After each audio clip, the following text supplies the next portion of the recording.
And welcome to another edition of DT Live. I hope everyone is doing just lovely on this Sunday. It's going to be a rather lengthy holiday weekend here in the US. One of the reasons why I decided to stream today is because I may not get around to recording much content here over the next few days. For those of you that are hanging out in the YouTube chat, give me a yay or a nay on the audio.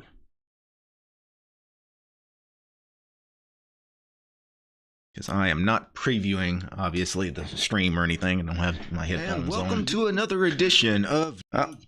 there we go. I previewed it a little bit on my computer. Sounded like everything was working just fine there.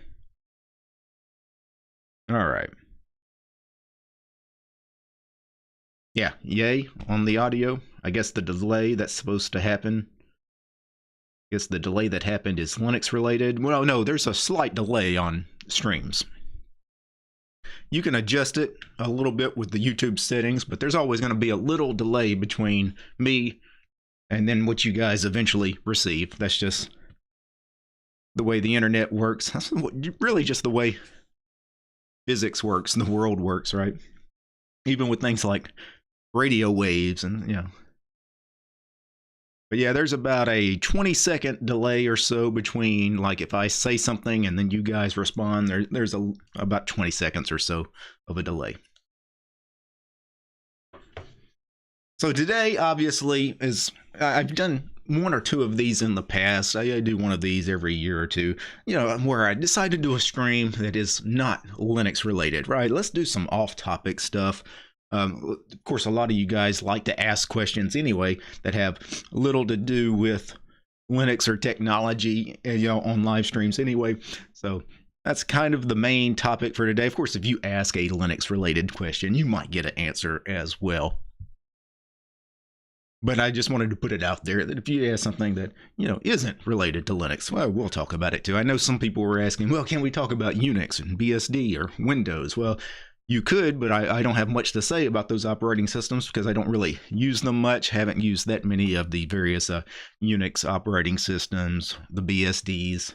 I've played around a little bit with them. Windows, I don't know anything about Windows at all because I haven't been a Windows user in a very, very long time. I know nothing about any of the last, I don't know, 3 or 4 major versions of Windows. Never used them. So, like, if you're asking me questions about Windows 11, I couldn't tell you about it. So I do want to go ahead and preface that if you ask a Windows question, yeah, you're probably not getting an answer. Let's see, I'm going to go back and read a little bit of the chat here. What is your opinion on Star Trek fictional technology? You guys know all of the Star Trek series. I'm a big fan of all of them. My favorite of the bunch is Deep Space Nine, but all of the series for Star Trek. Fantastic. Now, their fictional technology. A lot of people do seem to want to critique Star Trek because there's a lot of science in it, and some of it is kind of pseudoscience. And the most obvious is the whole idea of warp travel, warp speed, traveling faster than the speed of light. Scientists pretty much agree that you can't really do that, but they're able to do that in Star Trek because they have these warp engines that I don't know, what are they burning in those engines? Was it deuterium?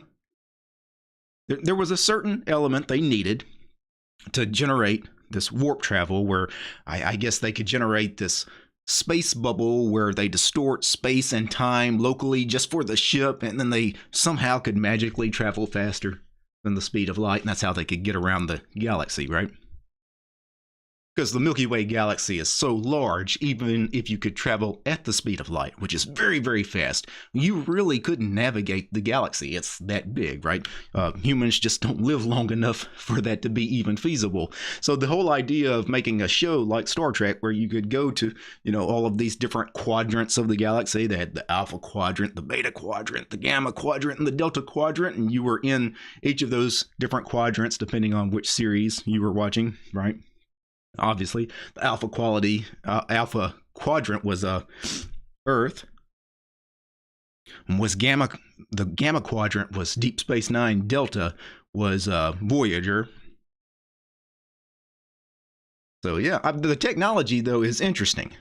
Now, obviously, a lot of it is fictional, but you know, a lot of a lot of actual science is fiction before it's actually proven, right? I mean,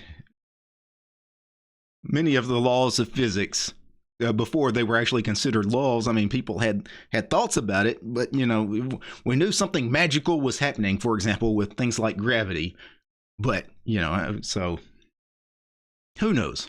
Who knows? Maybe we'll have warp engines one day.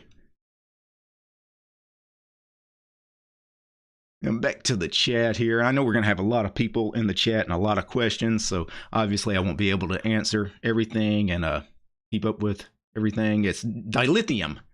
Yeah, deuterium, obviously. What is that? Heavy water? Yeah, that wouldn't have made sense. Dilithium, right? Obviously, that was the element they needed. I actually haven't watched any of the Star Trek series in a while. I need to rewatch one of them. May go back and do the original series. It's been a while since I've done that one.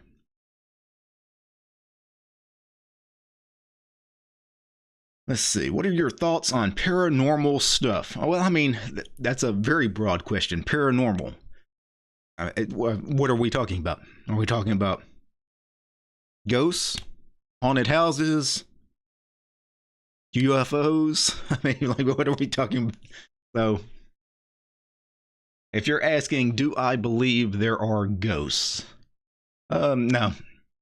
Yeah, I believe weird things happen in the world, and I think sometimes people like to label them certain things.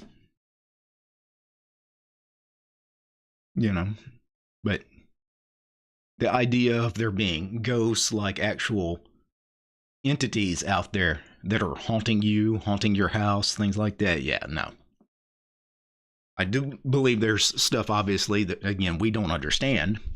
And certainly, sometimes people label things they don't understand badly. Let's see. How's your health, DT? As far as I know, I'm fine. I work out 5 days a week, go to the gym 5 days a week, work out for about an hour and 15 minutes or so, Monday through Friday.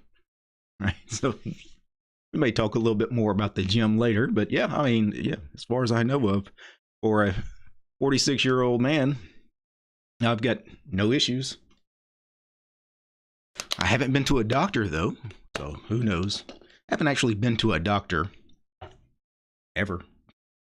Like in my entire adult life, I don't think I've ever just went to a doctor. I think I've been to the emergency room maybe 2 or 3 times. Like, had to go get some stitches, whatever, busted my head open, whatever, I go get something stitched up, but I don't go to the doctor. Probably should, I guess. People, well, you should go get checked up just in case. Well, I don't know. Part of the reason I never go to the doctor, though, is I've told you guys this. I typically don't take medications of any kind, like not even aspirin or Tylenol. Like, I got to be pretty sick, or I've got to be in some pretty serious pain before I take any kind of drugs at all. So I rarely even think about things like doctors and hospitals and things like that.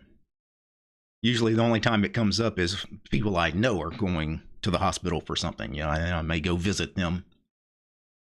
Hey, DT, did you watch The Flash? I did not. I typically don't watch a lot of like comic book kind of movies or series. It's one thing I've never gotten into.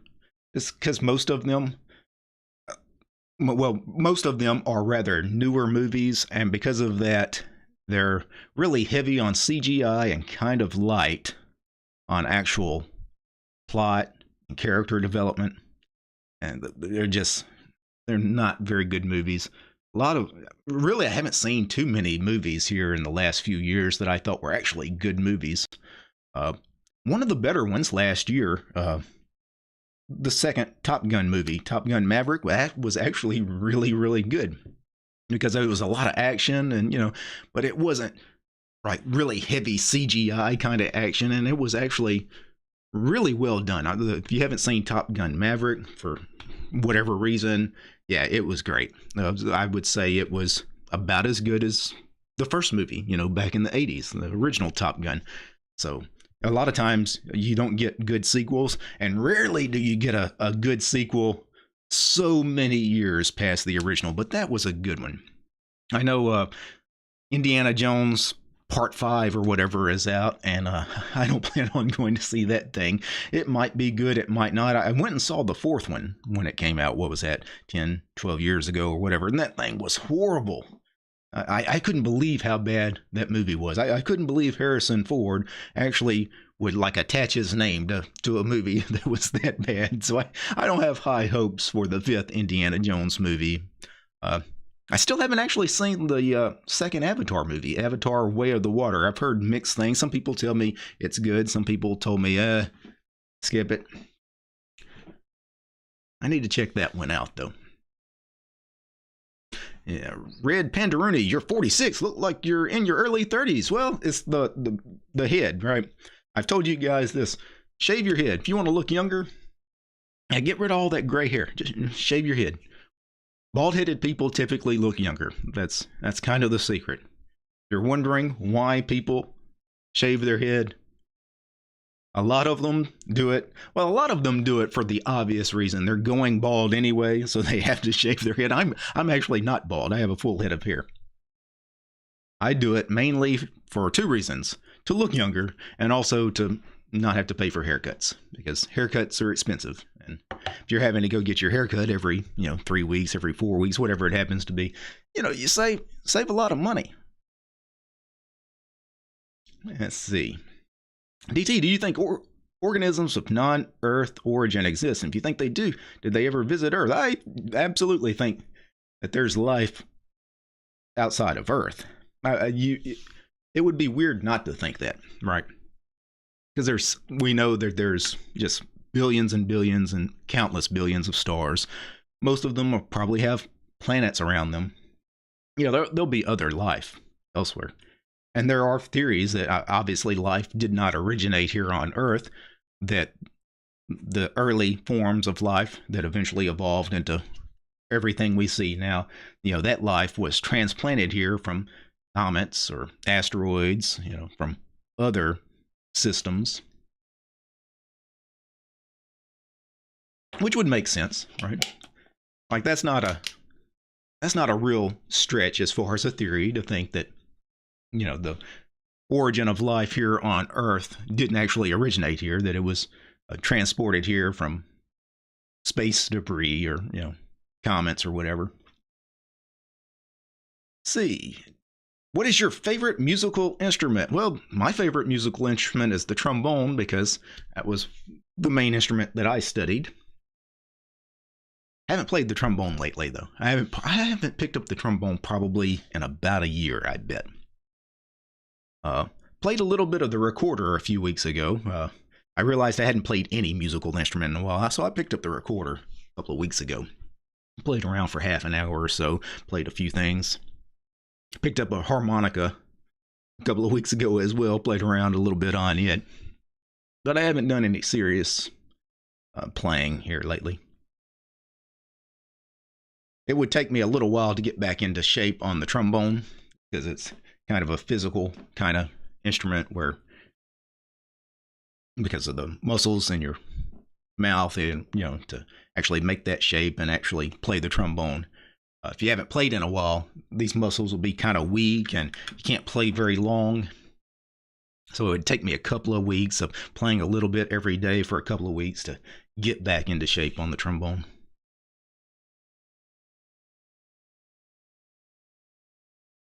Let's see. What do you think about Doom, as in the classic Doom, played through floss, source, ports? So yeah, some of the free and open source Doom stuff, yeah. I haven't actually played with any of like the open source ports of the original Doom and some of the sequels as well, but obviously I'm old enough. I actually played all of the original id games on console. I remember playing like the original Doom, the original Quake, right? And all of those games. So what was the other one? There was a million of those id games, and then they all had sequels as well. Yeah, I played all of them back in the day. Obviously, they were great games that inspired pretty much all of the first person shooters pretty much, well, not all of them, but a lot of first person shooters that we all play, of course, are very heavily inspired by those original id games. Matter of fact, here lately I've been playing a lot of Sauerbraten, which is free and open source, available on Linux. I think I've done a video or two on Sauerbraten. I've played a lot of that here in the last month. Or, I play for 10, 15 minutes, at night or whatever. I go home, want to chill out, just frag some people for about 10, 15 minutes. I play a game of Sauerbraten, which is very Doom-like. Xonotic is another one we've played a lot here on the channel. Xonotic, by the way, for those of you that haven't played Xonotic lately, and I haven't, I did get an update for Xonotic last time I did a Pac-Man SYU. So be aware that Xonotic actually had an update recently, so you might want to take that update and see what has changed, because I haven't actually fired it up to see what the changes were. But that's good that these free and open source games like Xonotic are still seeing development. DT, what is your opinion on libertarianism? I really don't care about politics at all. I really don't care about political parties at all. So that's my thoughts. Pretty much any political question. If you're going to ask me about various views that they have, I might agree with some of them. I probably will not agree on a lot of them.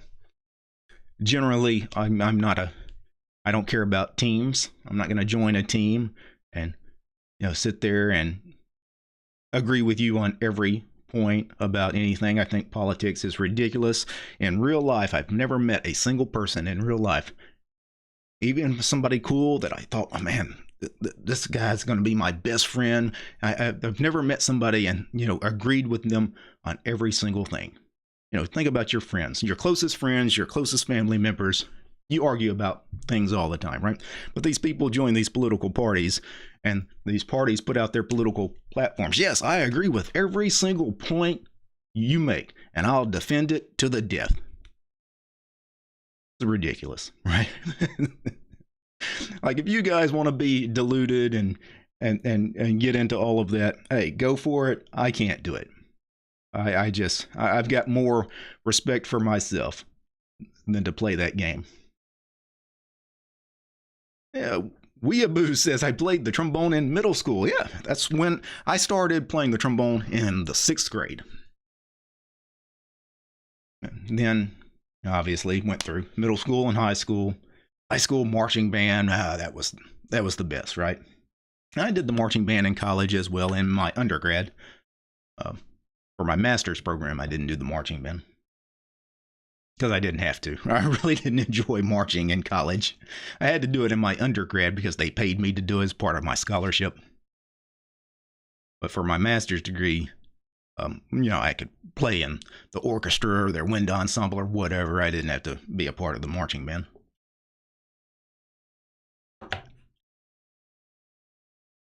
Yeah, if you play Doom and use Doom Emacs, then please listen to Doom the Rapper, please.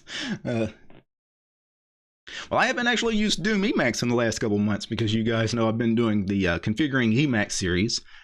And people have actually asked this in some of the comments on the videos. I haven't really responded, but people are asking me, hey, are you still using Doom, or are you actually using this version of Emacs that you're slowly building? Yeah, I'm actually using it exactly the way it is on the videos, meaning when I stopped that very first video, we had done that little bit of configuration, I was actually using Emacs exactly like that. And I didn't go further, like I didn't add new stuff to it until the second video. So I'm actually using it as these videos progress. And the reason I'm doing that is I want to make sure they're actually usable as they exist right now. And it also gives me a pretty good idea what we should focus on the next video. Because if I run into any serious issues with Emacs as it's currently configured right now, and then we'll address that on the next video.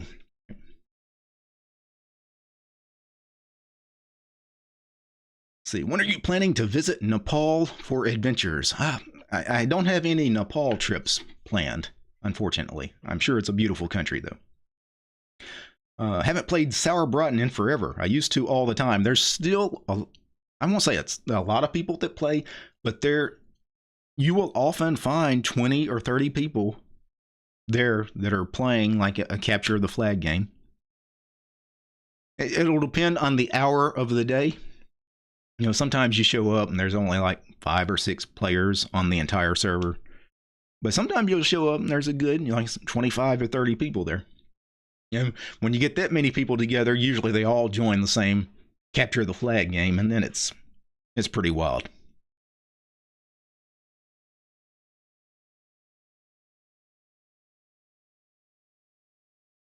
Let's see. Back to the chat here. Hey DT, have you decided to go back into the workforce? Crap is expensive these days. I have, and I've got some side hustles that I haven't really talked about. All I've mentioned, I think of 6 months ago or whatever, that I might get a job or something. Working a regular, like, full-time 40-hour-a-week job, probably wouldn't want to do that, but I do sometimes do some stuff, some extra stuff, part-time stuff, or sometimes some side gigs for money. So yeah, but I mean, obviously, still have the YouTube channel going, which makes a little money as well. But as far as things being expensive, obviously, you know, the economy and inflation, and yeah, there's a lot of things that are a lot more expensive now than they were just a couple of years ago. And yet most people are not making more money than they're making a couple of years ago, right? It's kind of, you know, everybody's hurting, right? One of those things. I don't, I rarely complain. Like, I rarely get on camera, for example, and complain to you guys about, you know, my struggles in life, because at the end of the day, we all have those struggles. Why would you want to hear about my struggles, right? You have your own struggles.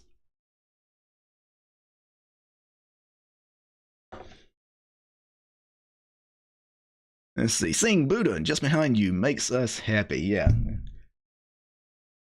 Had to get the camera angle just right, especially having the chat to the side. Which side of me? That side? No, that side. That side.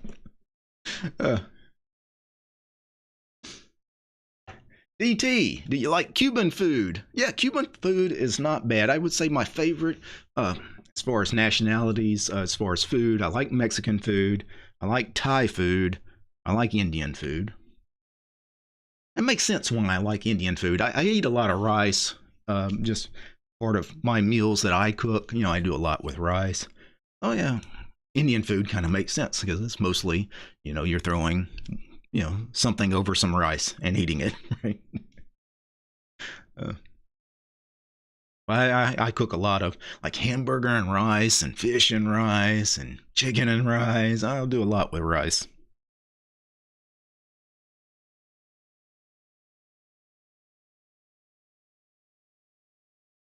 Yeah, gas is over $5 a gallon where I'm at. It's crazy. Yeah, luckily, being in Louisiana where I'm at, our gas prices are usually some of the cheaper in the country. Not that they're still higher than what they should be. But obviously, it'll depend on, obviously, where you live. Things are a lot different as far as prices here than they would be, for example, in California, where things would be quite a bit more expensive, or certainly in a place like Hawaii, where prices probably outrageous.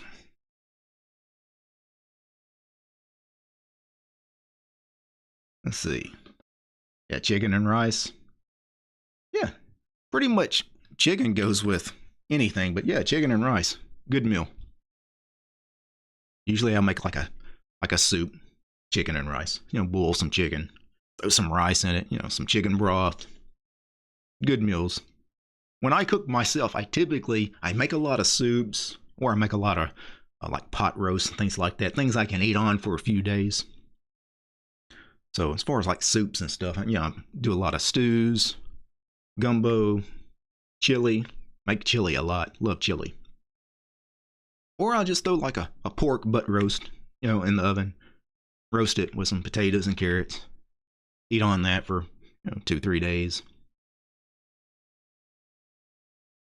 It's typically like, if I'm not one of those people that I can like cook every meal just because of time, right? Like, if I'm gonna cook a meal, that'll be what I eat on for a few days. I want to cook enough that, you know, I'll have some leftovers.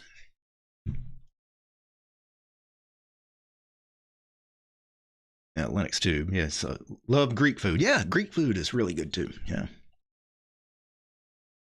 What books do you prefer to read? So when I read, well, these days I almost entirely read nonfiction. And it'll just be whatever I'm interested in at the time. I'm one of those nerds that I like learning about everything. When I was a small kid, I used to read the encyclopedia.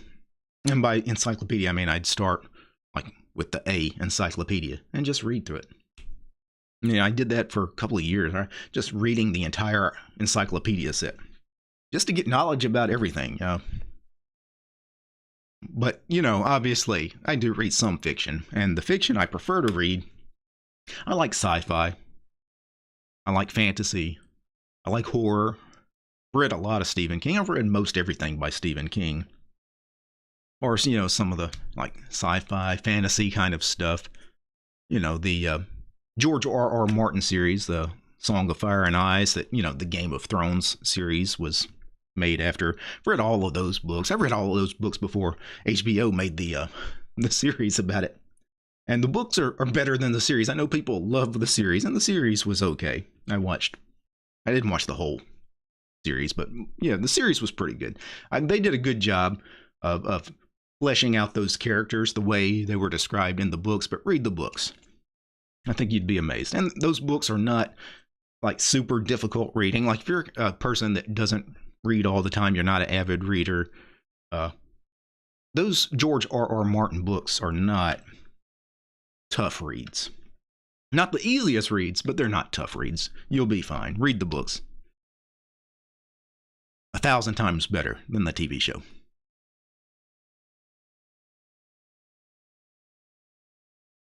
Let's see. What's your favorite food? Oh, that's difficult because I can't really say I have a favorite food. A lot of people ask about favorites, favorite foods, favorite books, favorite movies. You guys know I'm often drinking a beer on live streams. If I do them in the evening, in the mornings, I'm typically drinking coffee. What's your favorite beer? I never drink the same beer, right? Like I never, I don't find something and then just eat it over and over again. I'm always trying new things too. I don't know. That's a tough one. What is my favorite food? Yeah, I really don't have an answer for that. I know that's probably sounds a little weird. Have you ever tried Slovenian food or Balkan food? I have not.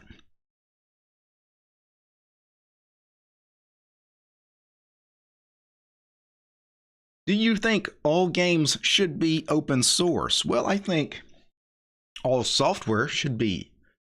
Ideally, all software should be open source.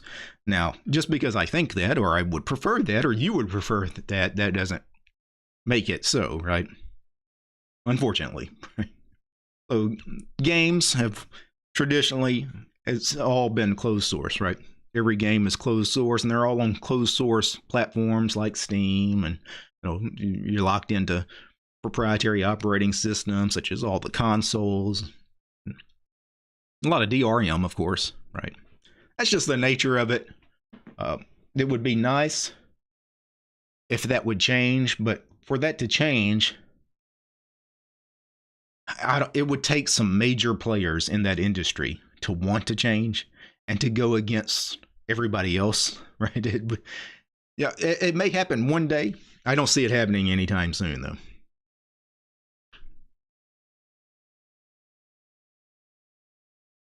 Do you drink vodka? I mean, I have drank vodka. I mean, again, I'm not a young guy, and I went to college as well. Yeah, I've drank liquor, but no, I'm not.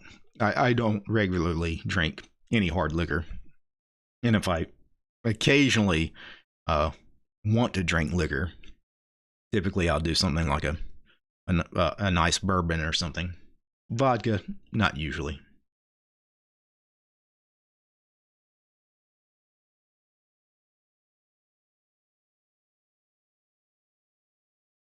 Yeah. Yeah, in the chat. Yeah, there's definitely some development IP with games. That's a tough one. Plus, publishers don't see value in it. Yeah. I mean, that's part of the problem. Where do you go for a tour or vacation? I haven't taken a vacation in a while, as far as like just packing up and leaving town for a week or two. I haven't done that in years. I need to.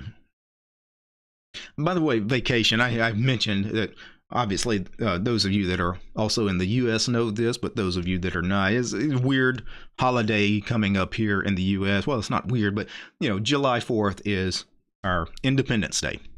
It falls on a Tuesday. So Tuesday will be a federal holiday. Everything will be closed here in the U.S. as everybody celebrates Independence Day. So you've got Saturday and Sunday, which is a weekend. Tuesday is going to be a holiday. Most people are also going to take Monday off. A lot of things are going to be closed Monday. So it's like a 4-day holiday weekend, essentially, that started yesterday. So that's a long holiday weekend, 4 days. It kind of sucks, but I guess it is what it is, falling in the middle of the week like that. One of the things I've noticed, though, this is a U.S. problem more so. Maybe it's also in other countries, but here in the U.S., as we keep adding more and more federal holidays, it seems like banks and post office, federal buildings and things like that are closed more than they're open now. Like there's so many damn holidays, and I can't keep up with them all. Half the time, I'll go to the bank and wonder why my bank's closed. It's like, oh, it's this holiday that I didn't even know about. But we just had a holiday the week before, right? Like I get, you got to have Independence Day as a federal holiday. Get that. Obviously, you got to have Christmas and Easter. I get that. Thanksgiving, yeah, we'll keep that. But can we get rid of the rest of these holidays? I know people love them. Especially if you actually have a government job, I know you love them because you get all of those days off and you actually get paid for it. Most people don't work for the government, though.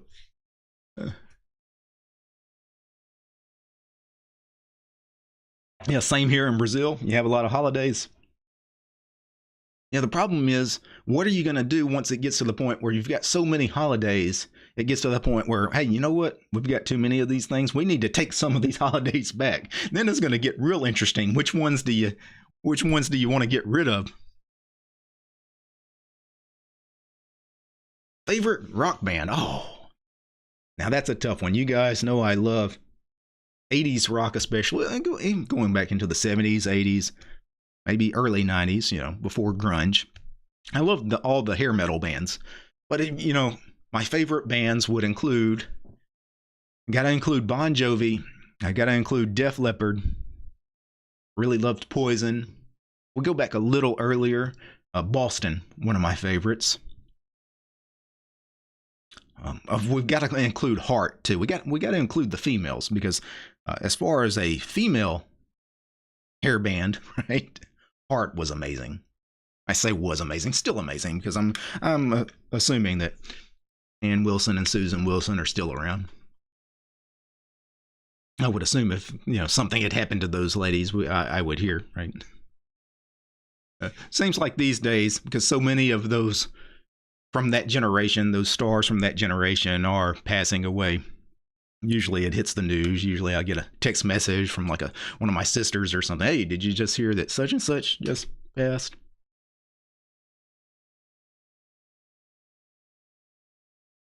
Motley Crue, says the Linux Tube. Yeah, I was never that big of a Motley Crue fan, but they're good. Yeah.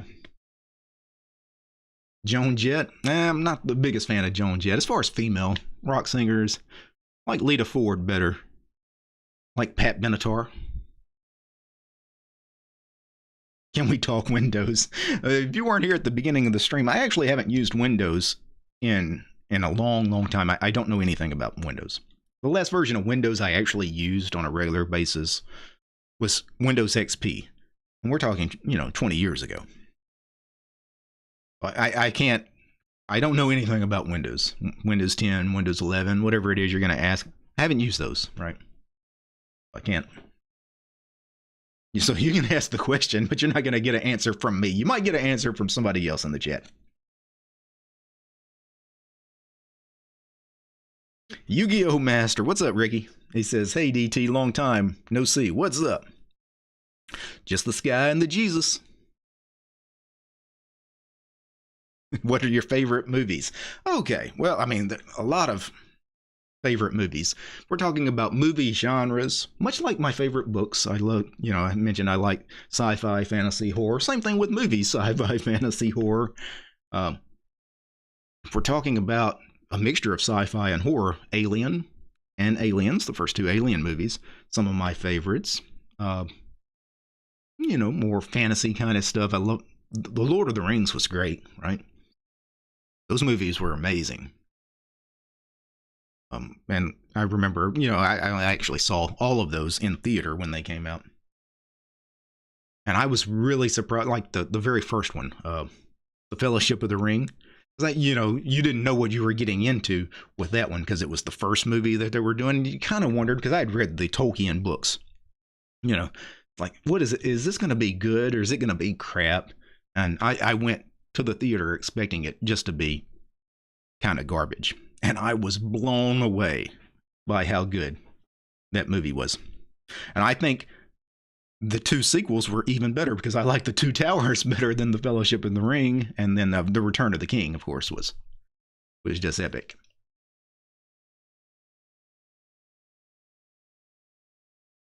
Let's see. Do you have a wife? I am not married. What are your top window managers for 2023? Probably the same window managers from 2022, and probably the same window managers from 2012, right? The window manager scene doesn't change all that much. And as far as the good ones, if they were good 15 years ago, they're probably still good now. Like, they didn't all of a sudden turn bad, right? So things like Xmonad, Qtile, Awesome, DWM, all the standard window managers. Like, it's hard for a new one to arrive on the scene and to be on par with those window managers that have been around for a long time. Just because of features, just the older window managers are obviously going to have so much, all the third-party libraries and things that have been built for them over many, many years.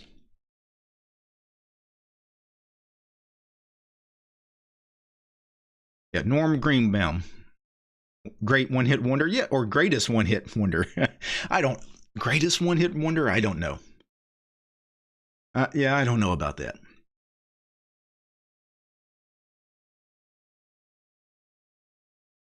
Yeah, Lord of the Rings is still god tier cinema. Yeah. Yeah, I would agree. They did everything right. It wasn't an over reliance on CGI. Uh, the casting, as far as the actors, like a lot of, a lot of movies and a lot of directors and producers really miss the mark when it comes to casting and getting the right actors to actually play the right parts.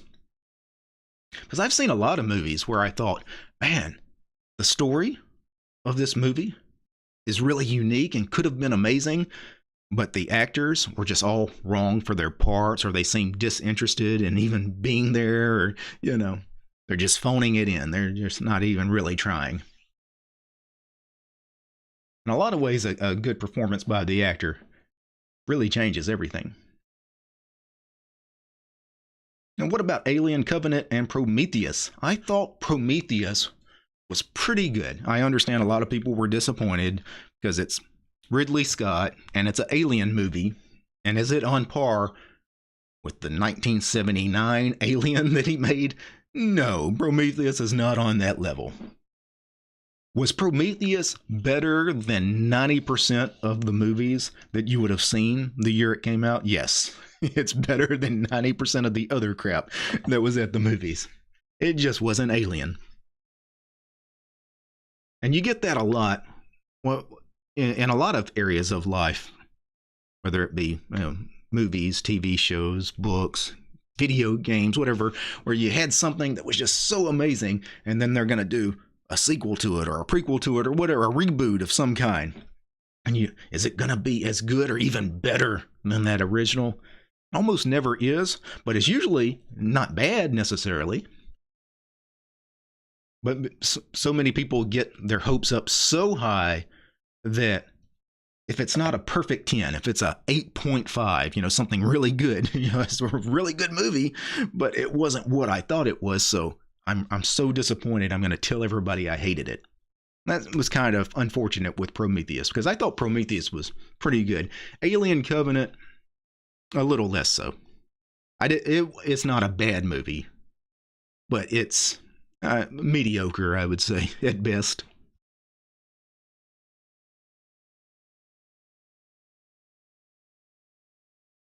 Have you been watching the Witcher series? Yes, I have. That was, the last time I did one of these off-topic streams, I had not seen The Witcher, and I did watch it since it's on Netflix. I have a Netflix account, and I thought it was great. I was actually really surprised. Really good series. Another one I watched recently, Shadow and Bone, which wasn't bad.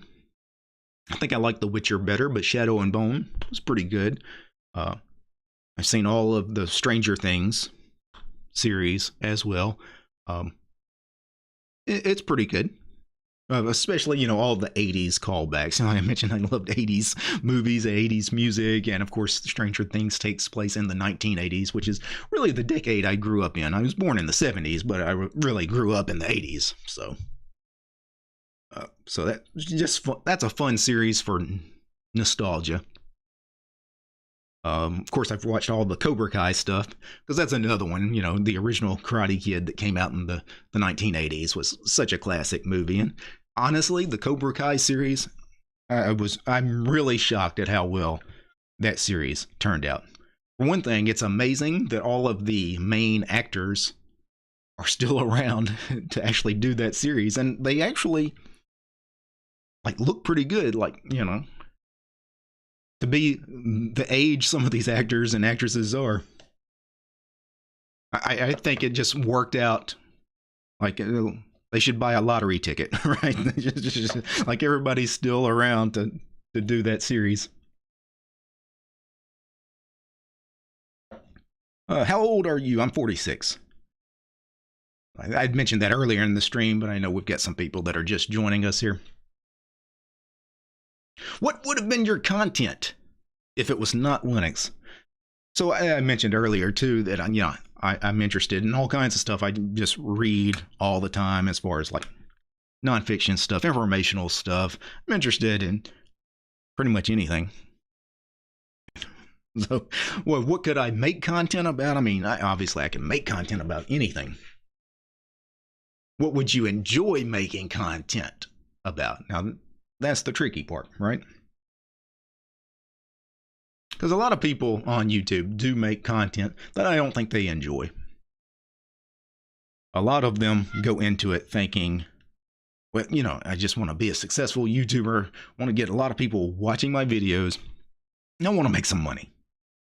So they try to play the game that way rather than, hey, let me make videos about something I'm excited about so that it comes across on camera, and whatever happens, happens. That's the better way to go about it. But I can make content on a wide variety of topics. Some of them would probably be popular. Some of them would not be popular. Linux, honestly, is not a very popular topic, right? It's kind of amazing that we've got people that actually watch this kind of content, as many people as we do, right? When you think about Linux, free and open source software, some of the really nerdy stuff, tiling window managers. And now we're really breaking up a very small percentage of the population that even know what Linux is. Let's talk about tiling window managers. Most Linux users don't use tiling window managers. Let's make it even smaller. Let's talk about Vim. Let's make it even smaller. And let's talk about Emacs. How many Linux users use Emacs, right? So it is kind of crazy. Some of these super kind of nerdy, super niche kind of topics that do get some views, right? Of course, I don't make them, especially the ones like the Emacs content. I know a lot of you guys don't care about Emacs. Why do I make the videos? That's because some people do. And that small group of people that do, they really appreciate those videos, because there's not a lot of those kinds of videos on YouTube. And the other reason I make them is because they're fun for me. Ultimately, I've got to make videos that, I want to make. As far as, areas of interest in life that I can make other channels about, obviously mentioned went to school for music. Could I do it like a music related channel of some sort? I don't know. That's a very broad topic, just music in general, but I could probably do something in that area. I really love, religion, philosophy, read a lot about, things like that, self-help, just succeeding in life, just life advice, things like that. Obviously, one of the things that attracts me to Linux free and open source software is the freedom aspect. It's people achieving freedom. And we could go into other areas of life with that, is, freeing your mind, right? Or sometimes freeing yourself from the bondage of oppressive governments or society, groupthink. The other day I mentioned, I do a lot of day trading. I've been doing that for a few years. And financial freedom, right? Freeing yourself from just being broke, living paycheck to paycheck like most people do. I could certainly do videos about that. I've got a pretty good knowledge on a lot of that stuff.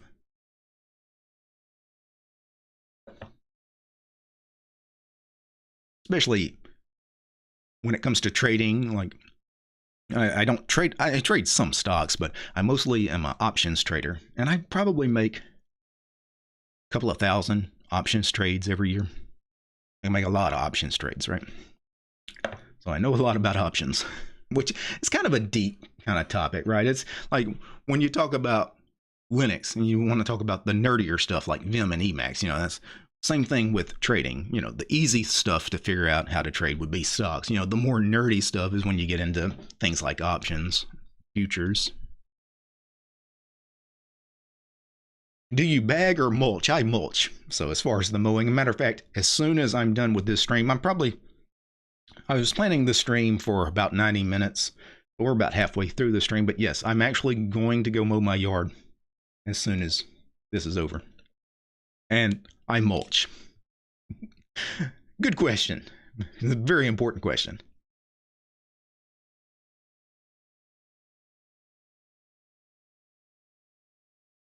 Let's see. Mouse Hunter says, yes, you can, DT. Like watching you a lot because you organize and what talk about you say as it. Thank you. I really appreciate it. Okay, so I'm assuming English might not be your first language, but I understood your point.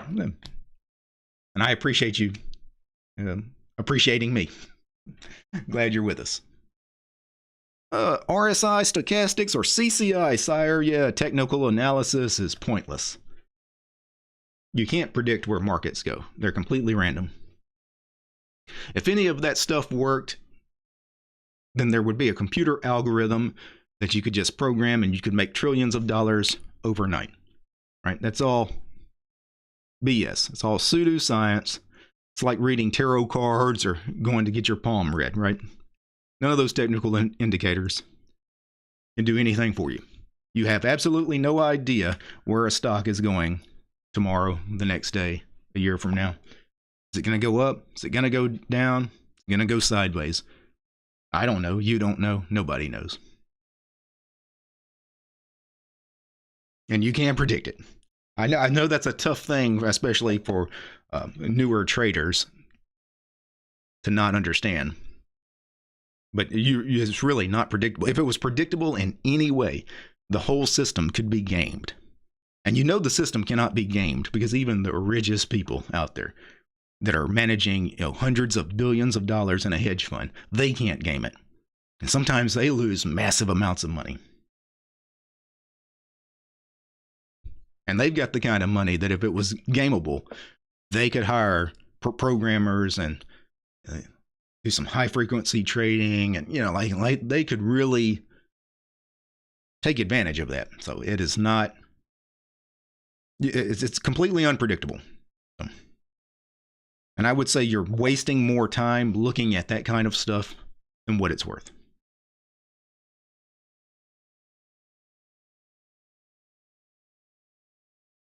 What's your favorite method to make money in countries that are in crisis? Oh, well, I'm not sure exactly.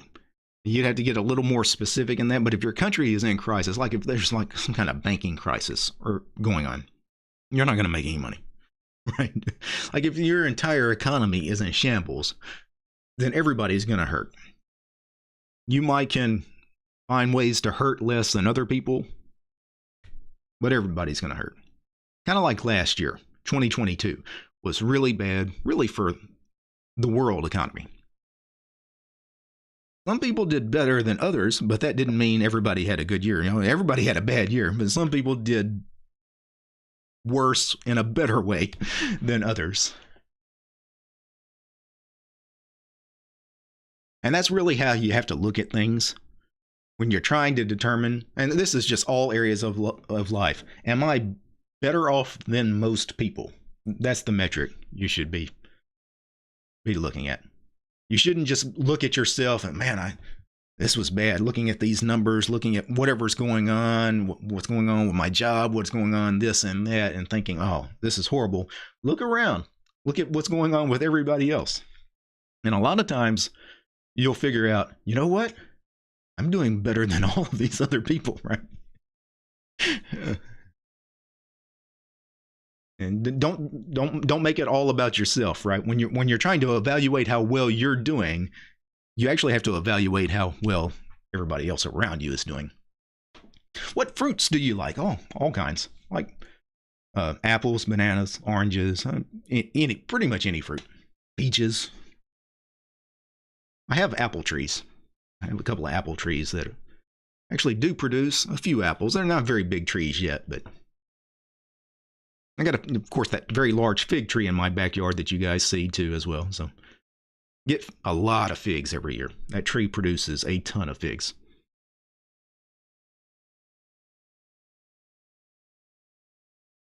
You can predict how stocks are likely going, but it's not based on analysis, math stuff, but based on decisions of the company and reading stuff. Wrong, Big Pud. When I said it's completely random, it's completely random.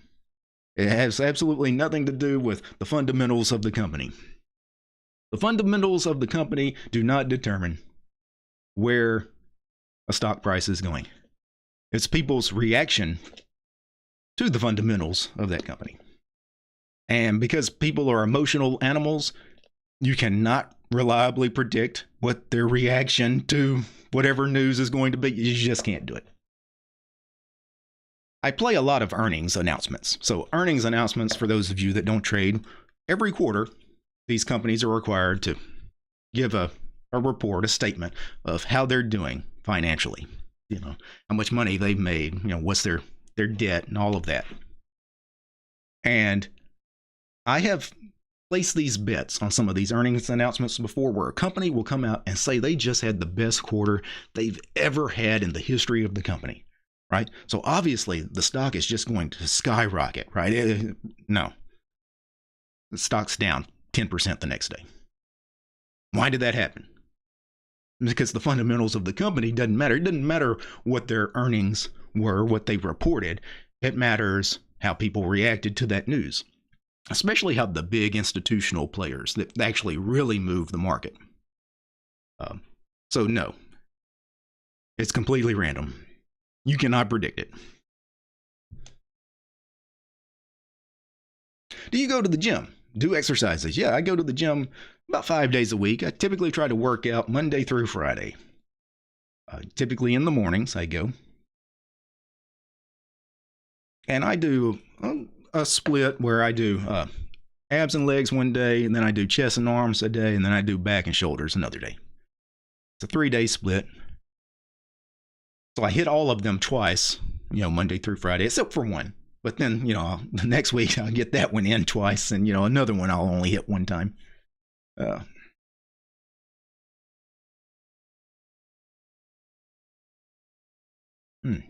Yeah, Daniel says, are you the kind of tasty trading options player? Iron condors, broken wing butterflies? No, I do watch some of the Tasty Trade content, which is a financial network, kind of like a TV network, but it's online. And they obviously are options trading platform. They put out a lot of content. But those guys, the strategies they play, they are strictly selling options, and they're playing for stocks not to move very much in either direction. They're trying to be neutral. I'm actually bullish, typically, most of the time, because the market tends to drift up higher anyway. Over the history of the market tends to go up, right? I mean, obviously there's crashes, but over time it tends to go up. So I play for that gradual drift higher, which last year kind of sucked because it was, the overall market was down 20%, but I was playing it bullish all year.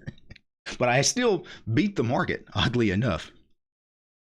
I was still down on the year, but I wasn't down 20% like the market was. But this year, I think I'm up like 40% on the year. Or actually, I think I'm closer to 50% up on the year. Because I've been playing bullish all year, and the stock market has done nothing but go straight up all year. So I got the direction right. But as far as strategies, yeah, I don't do a lot of iron condors. They're not my favorite strategy because it takes so long for those things to actually be profitable. Typically, I just sell naked options, mostly naked puts. Sometimes I'll do naked calls. Occasionally, I'll sell a strangle. Do a lot of covered calls to it. Like if I already own stock in something, it makes sense to go ahead and sell calls against that as well. Because why not? You already got the stock. So yeah, sell the covered call. That way, it's just extra money. It's practically free money. What's your height? I am around 5'7", 5'8". Actually, I haven't measured myself, my height, in a long time. Being a little older, I don't know, I could have shrunk a little bit. Not terribly tall, though. Kind of average height. Average to maybe a tad on the short side. Are you a musician? Yeah. So, for those of you that haven't been following the channel for a long time, yes, I have a bachelor and a master's degree in music, and yeah, I play a lot of instruments, but my main instrument is the trombone.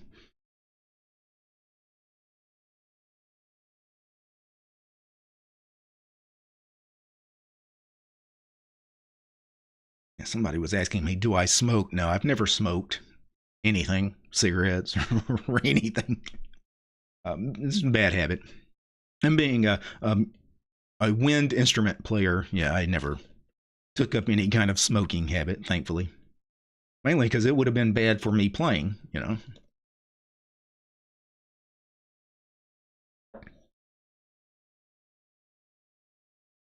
Yeah, a lot of geeks are also musicians. Yeah. So what are you trying to say? I'm a geek? Yeah, I accept that. I'm a bit of a nerd. Some people might call me a dork. We need another rap video, says Darth Vader. uh, yeah. Do you speak any foreign languages? I know a little Spanish. Took like 3 years of Spanish in high school and college, but I know enough of it that I can kind of understand it, read it a little better than I understand it, but I don't speak it hardly ever. These days, anyway.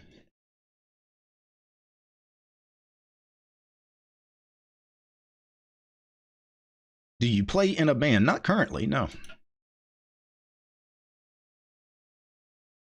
Yeah, I mentioned earlier in the video, I haven't done much playing here, especially in the last year or so. I've barely touched any instrument. Yeah, geek is a badge of honor. Yeah. Yeah, your opinions on the DistroWatch web statistics, they don't mean anything. Yeah, that's purely based on search engine results. Basically, the higher you appear in Google search results, then the more hits that DistroWatch page will get. And it actually punishes popular distributions, which is odd, right? You think DistroWatch, it's going to give me the most popular distributions. No, actually, the most popular Linux distributions are actually going to be punished doing it that way, because For example, Ubuntu, very popular Linux distribution, probably still the most popular desktop Linux distribution on the planet. When you do a Google search for Ubuntu, you're not going to get the distro watch page for Ubuntu anywhere probably on the first page of the results, right? You're going to get ubuntu.com and askubuntu.com and the Ubuntu Twitter feed and various other Ubuntu properties, maybe the news site OMG Ubuntu. You're going to get a lot of Ubuntu results well before you ever get to the distro watch page for Ubuntu. So people that are searching for Ubuntu never find the distro watch page for Ubuntu. It's non-existent in Google search results. That's why, even though Ubuntu is certainly more popular than MX Linux and Linux Mint and things like that, it's not reflected in DistroWatch. Because when you search for MX Linux, one of the very first results will be the DistroWatch page for MX Linux. So naturally, people searching for MX Linux are more likely to eventually land on that DistroWatch page for MX Linux than, say, people searching for something like Ubuntu or Fedora, or other popular distributions, Debian. The DistroWatch rankings mean nothing. Anybody could game them.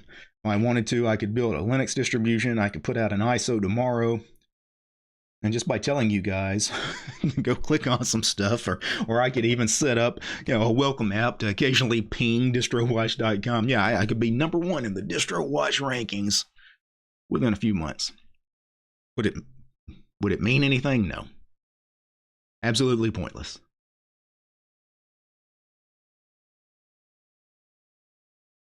Yeah, Tucker's asking, I'm a brass player, not a woodwind player. Played a little clarinet. He played the saxophone, it looks like, in school band. Yeah, very cool.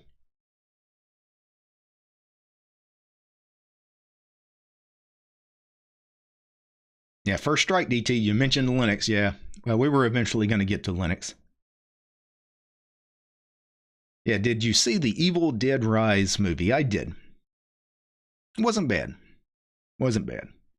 I went into that one with really low expectations. And I think why people hated Prometheus a few years ago is people went into that with high expectations, right? And because it didn't meet those expectations, it wasn't a bad movie, but it didn't meet expectations, so people trash on it. This one, Evil Dead Rise, I went in with very low expectations, and it was okay. So I was like, oh, all right. Wasn't the worst thing I'd ever seen. And so,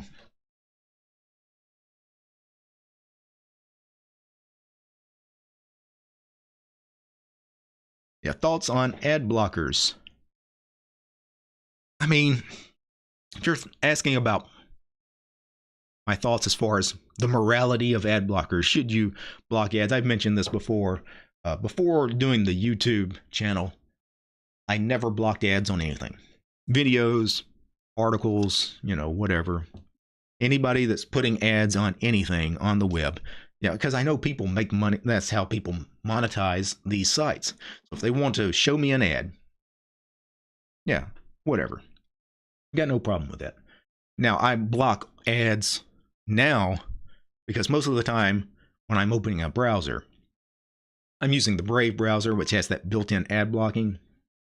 And it's very important because when I first started the YouTube channel, I thought, well, I never block ads because I want everybody to get paid. But then I'd made a couple of videos where ads were showing, and it'd be like ads were getting in the way of the video itself. And sometimes the ads would be multimedia ads, which are really dangerous, especially if they play any kind of music. It's like, I can't do that. So for purposes of making videos, yeah, I have to block ads. And I would suggest you guys, if you're making YouTube videos of any kind, whatever the topic, have ad blocker built in. Let's see. Joker or Bane? As far as villains, yeah, Joker all day long. OpenOffice is easy to install, yeah, but honestly, probably should be using LibreOffice these days. It sees 100 times more development than OpenOffice. Not that, that necessarily means anything, but pretty much the entire free and open source community left OpenOffice and went and worked on LibreOffice. once, you know, Sun and all of that. Was that Oracle that purchased Sun? Man, when did that go down? Like 12 years ago. I know OpenOffice is still around, but LibreOffice is probably where you want to be. I know a lot of people, just wish OpenOffice would just let LibreOffice have the name OpenOffice so we can go back to, because the OpenOffice name obviously is a little easier than LibreOffice. It's certainly more brandable, but it is what it is. And I like LibreOffice. I mean, their word processor, LibreOffice Writer, it's pretty dang good. Their presentation program is also not bad. How they compare as far as compatibility with Microsoft Office, I know that's a big deal for some people. I can't speak to that because I don't use Microsoft Office. So I'm sure other people in the chat can speak to that.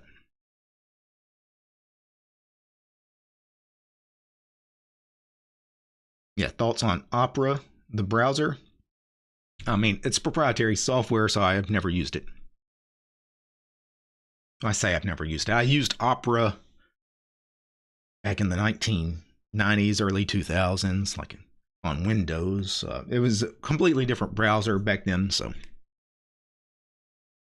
whatever Opera is today, I don't know. I don't use Opera. I don't use Vivaldi, another proprietary browser. Google Chrome, Microsoft Edge. It's just browsers I don't use, so I can't speak to those. Are you ever switching from Xmonad? Yeah, a couple of days ago, I think one of the videos I made, I was actually in Qtile when I made that video. You might not have noticed it because Qtile looks like Xmonad. I mean, how would you know what window manager I'm in if I didn't tell you, right? One tiling window manager looks like the next, right? Because they look like whatever you make them look like. Right? A window manager is just a frame around a window, and if they tile, it's very, very difficult to tell what window manager somebody is using unless they tell you. Are you still renting an office space? Yes. Matter of fact, I have been in this office now 2 years. Right at 2 years. On June 1st would have marked 2 years I've been in this space. And it's been great. It's been a nice location, good price on this office. Stays kind of quiet. I mean, other people have come and gone over those couple of years as far as other suites that have been rented out, and then they eventually leave. New tenants come in, and a lot of other businesses. Right now, it's actually pretty full here. I've got 10 office suites in this building, and I think they're all full right now. Got some people that do tax work in this building. I've got two different massage therapists in this building as well.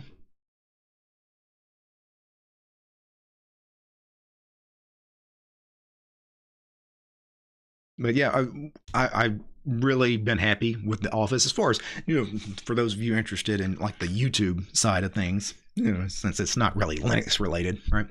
Yeah, I was really happy to start making videos not at my house, just for having a dedicated room somewhere where I could record and not have, a bunch of clutter and equipment. And the other thing is just to get out of the house, right? When you work from home, it's very easy just to stay home all the time and never get out, never see other people, never do anything. And because I have to come to this office to make videos, well, I guess I don't have to, but I want to come to this office where I got all my equipment to make videos most of the time. It gives me something to do every day. It's like going to work. I get my car and drive over here. Well, usually I drive to the gym first, work out for about an hour and a half, and then drive here, do what I do here, then go back home.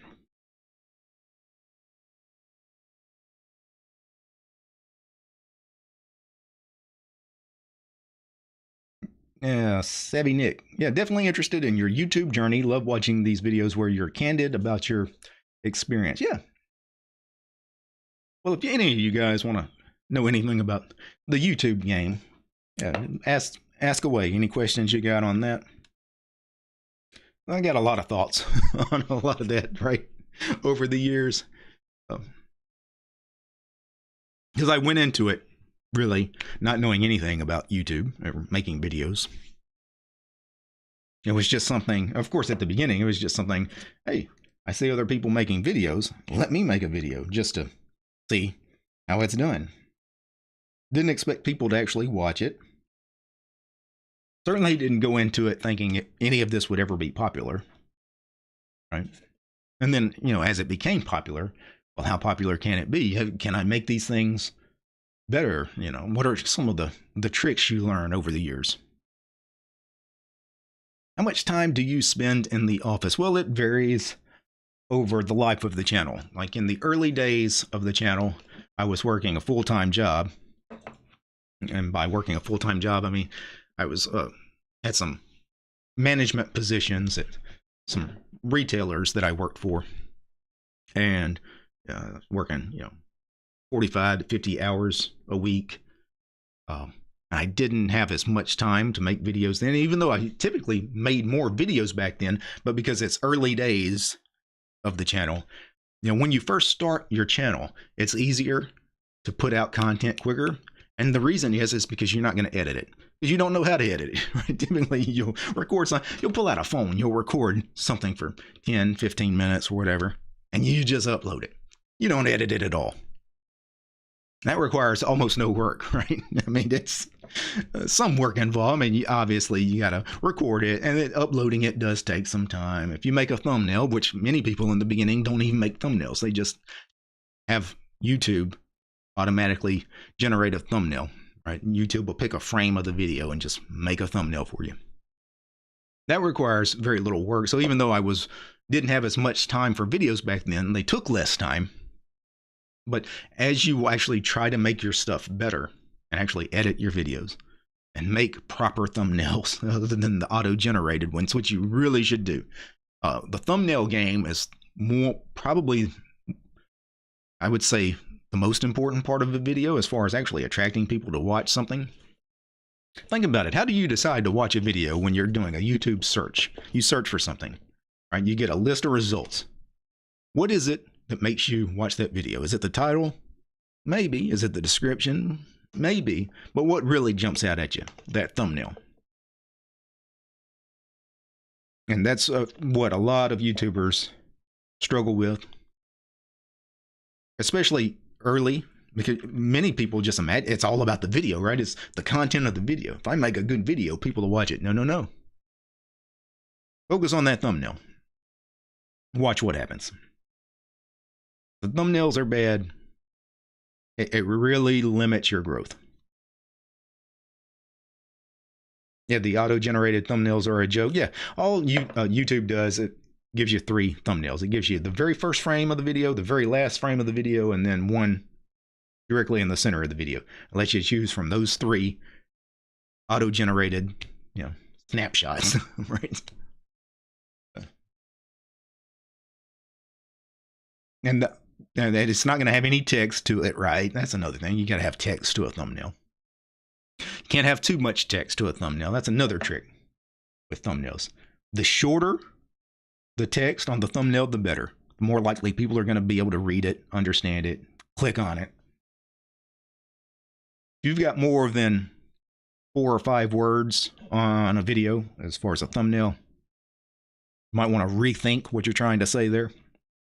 Now, sometimes it's hard to whittle that sentence down, but the shorter, the better.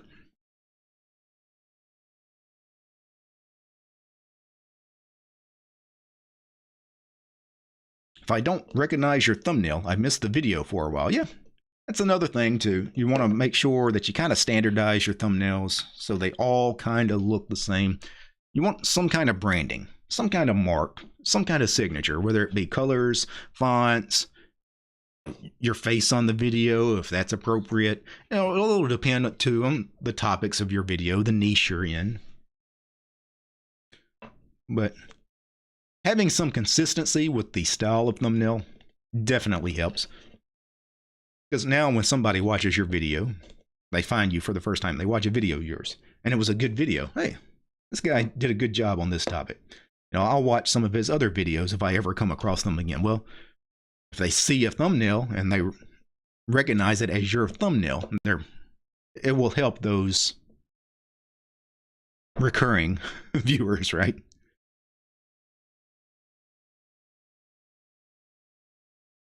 Because that's really another area that a lot of YouTubers struggle with, is getting recurring viewers, not people who just found you for the very first time. The people that find your content and want to watch more of it. They'll go back in your back catalog and watch all of that stuff. They're waiting for your future videos on various things.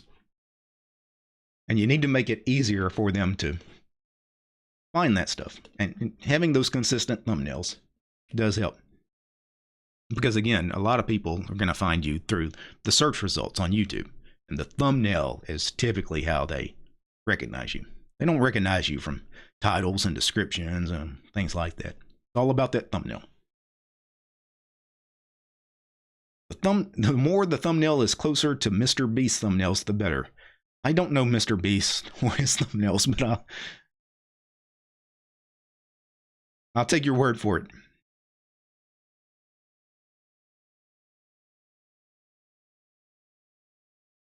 Let's see. Yeah, DT, you've done a great job with your iconography. Instantly know when your vids pop up. Yeah, appreciate that. My thumbnails these days, I've kind of, I've made them kind of simple because I don't want to.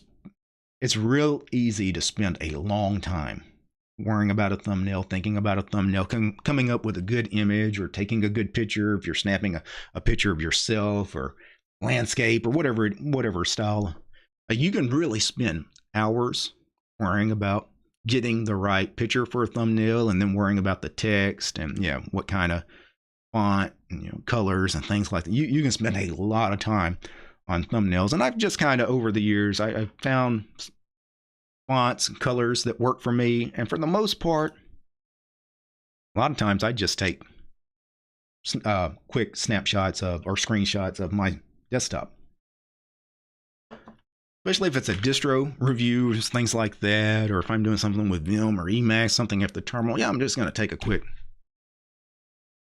screenshot, go to my desktop here, look at some thumbnails here.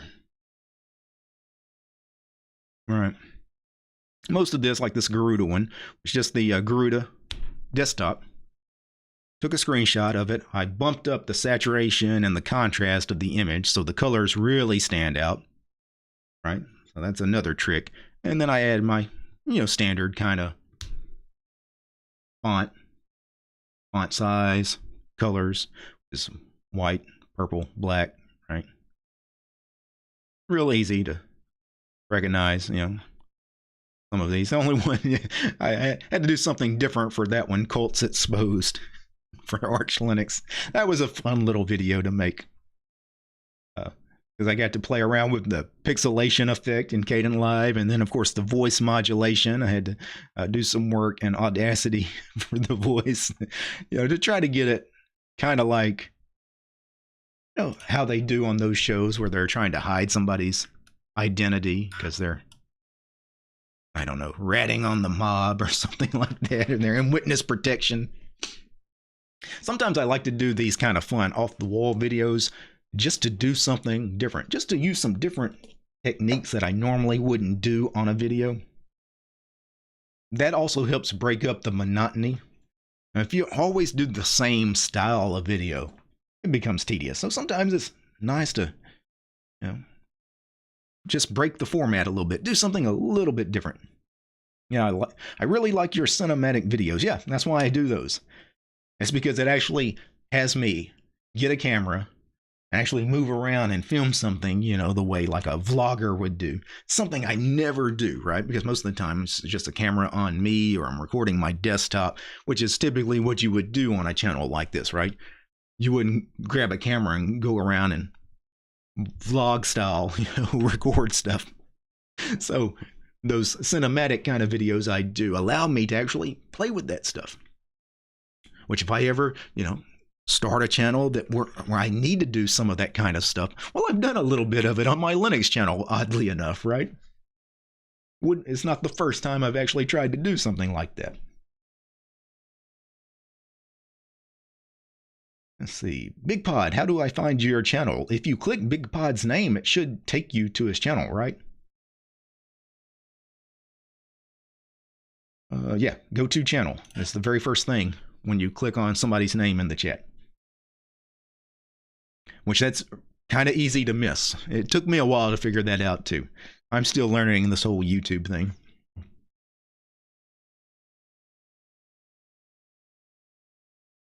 Yeah, do you try to read through all the comments or is it just too much? Yeah, it's too much most of the time. Unless it's just a really small amount of people in a stream, there's no way you're going to read all the comments. I don't even know. Well, we've only got 65 people here, which is not a terribly large amount, and it's hard to keep up with the comments. You know, sometimes I'll do these streams and there'll be hundreds of people in the stream asking questions. And like if you had 500 people here, it's just there's just stuff flying by. You can't keep up with it.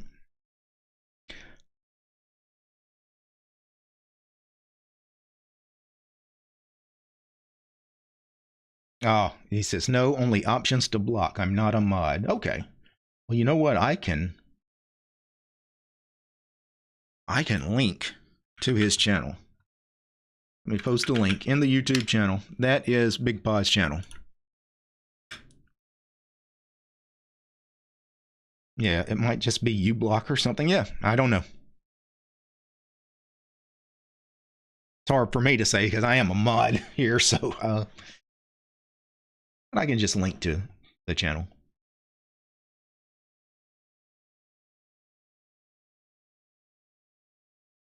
Yeah, Zero Linux, yeah. Though I only make a video when it's really needed, am no YouTuber. Yeah.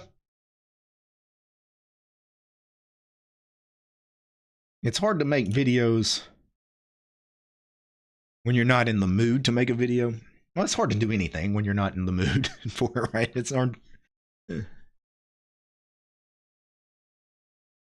videos, yeah, they're so time consuming, right? Because if you're actually going to take the time to actually record a video and then edit it and then make that thumbnail that's so important, you know, think about the title, then you got to sit there and wait on the upload. The upload's going to take a while.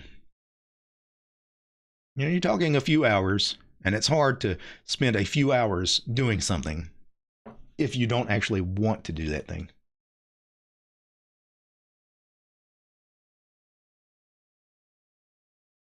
Well, guys, I was going to stream for about 90 minutes. We've got about 6 or 7 more minutes here before I kill the stream. So if anybody that's got any other questions about anything, feel free. Get it recorded here forever in the YouTube chat.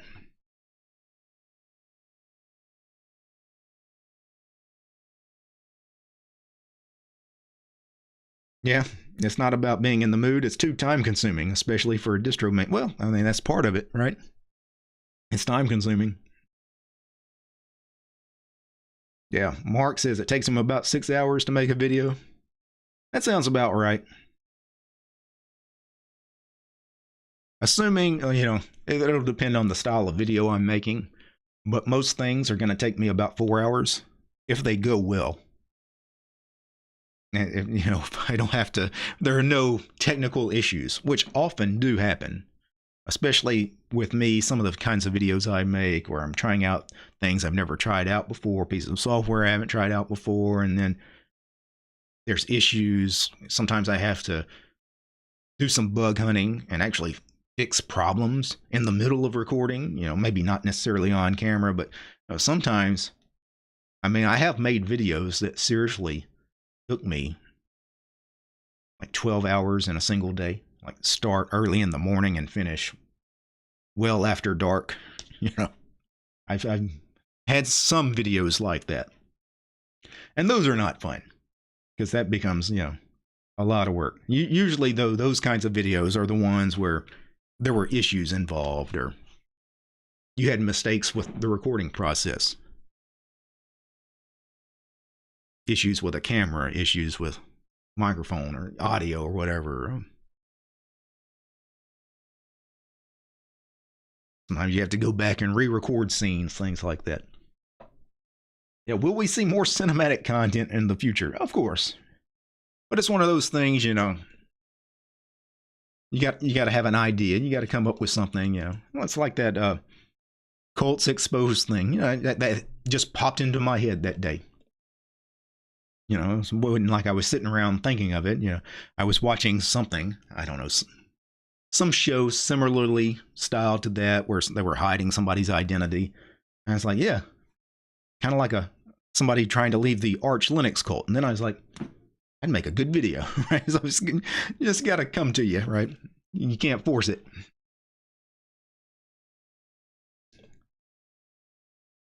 Yeah, that's why you should use Windows for video production. I don't know that Windows would solve a lot of those problems. There's a lot of the problems when you're talking about like mistakes recording videos, you know, issues with audio and video. A lot of that's not necessarily the operating system's fault. Sometimes it's the operator of the operating system's fault. And then they have issues with video editors and things like that.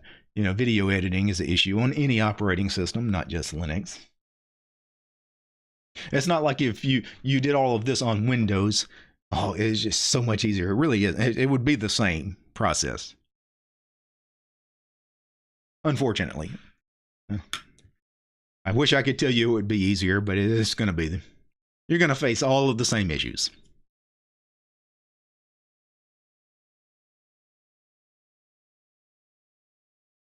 He says, MT16, hey dude, I want to be a YouTuber, started making some tutorial videos, uploaded 4 to 5 videos, not sure how to improve my quality, as I only have 14 subscribers. Any tips? Give me just a second here. Obviously, I can't watch one of your videos here, but, well, what's the channel? Because, let's see. Is it Knowing Web3? Is that it? Is it this one here?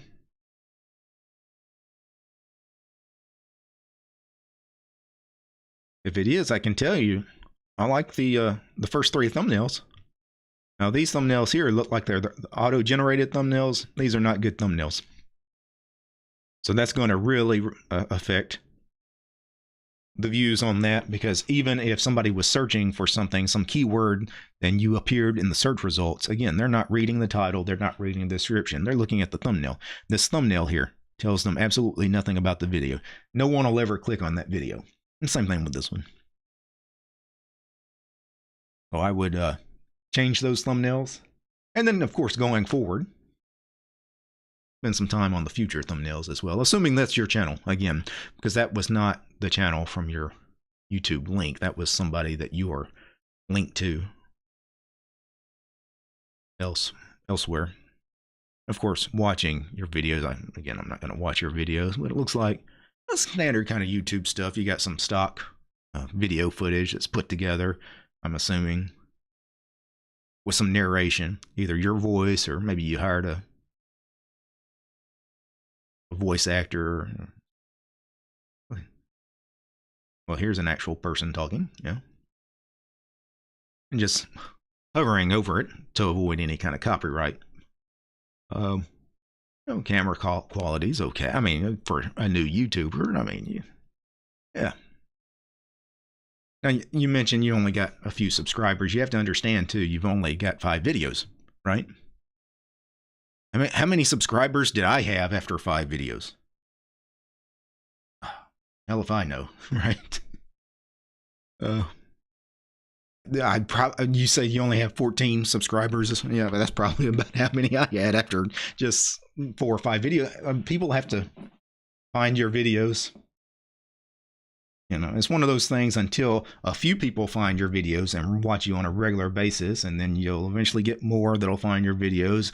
And if they stick around and watch you on a regular basis, but you'll get people that'll find your videos eventually. And the trick is, will they stick around and keep watching more of your videos in the future? Then it'll snowball and you'll actually start getting more subscribers. The more subscribers you get, the more views you get. The more views you get, the more YouTube really starts promoting you in their algorithms, in their search results.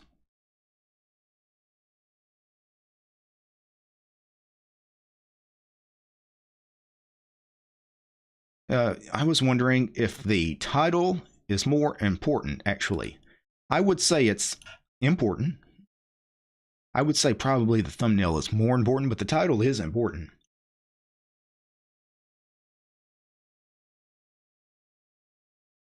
Yeah, I mean, just looking here, I mean, titles, you can, the thumbnails, you want the thumbnail text to be short, to the point. It can be a little clickbaity as long as it's on topic, but it's something that makes people click on something. The title, you can be a little lengthier in that. You can actually make that a lengthier title. Make sure it has some keywords for the search results for YouTube as well, right? Make sure it actually talks about what the video is actually about. The thumbnail, who cares the words you use in it? I mean, you want people to click on it, but it has no bearing on the search results. The titles, again, make them a little lengthier, but make sure they include what the video is actually about. For example, this thumbnail here, I like that thumbnail. 66 likes, 46 comments, 738 views. It doesn't tell me what the video's about, but it does make me want to click on it. Let me hide my head here. That's interesting. I'm wondering what that video's about. I might click on it because I don't know what the video's actually about, right? But the title is basically the same thing. So I would probably do something different with the title, so the text and the thumbnail and the title text are not the same thing. Essentially think of the thumbnail text as a way to do a second title, right? So don't make them both exactly the same thing. It's usually not what you want to do. All right, guys. Well, this was a fun live stream. I hope you guys enjoyed our little chat here, Q&A session about a lot of things. We talked a lot about food, music, movies. We even talked a little bit about trading stocks and options. We talked a little bit about gaming, about working out. A lot of fun stuff. As far as Linux related stuff here in the next week or so, I would expect we're going to get a lot more distro releases, because one thing that we haven't seen recently, we had the big Debian 12 release, but all of the various Linux distributions that are based off of Debian, it hasn't filtered down to where we're getting all those releases just yet. And I think here in the next week or two, we're going to see a lot of those Debian-based distributions also start releasing. So going to be fun times in that. If you're one of those people that love trying out new distros, or you're a distro hopper, a lot of that stuff's going to be coming up. So other than that, I am going to go get out of here, finish my cup of coffee, and then I've got to go mow my yard. And yes, somebody in the chat asked earlier, I am going to mulch instead of bag. All right, guys, before I go, I want to, of course, thank you guys here in the YouTube chat for your excellent questions and comments. I also need to thank the patrons. So show you slides here with some names. I want to thank all of these excellent people that help support my work over on Patreon. And other than that, peace.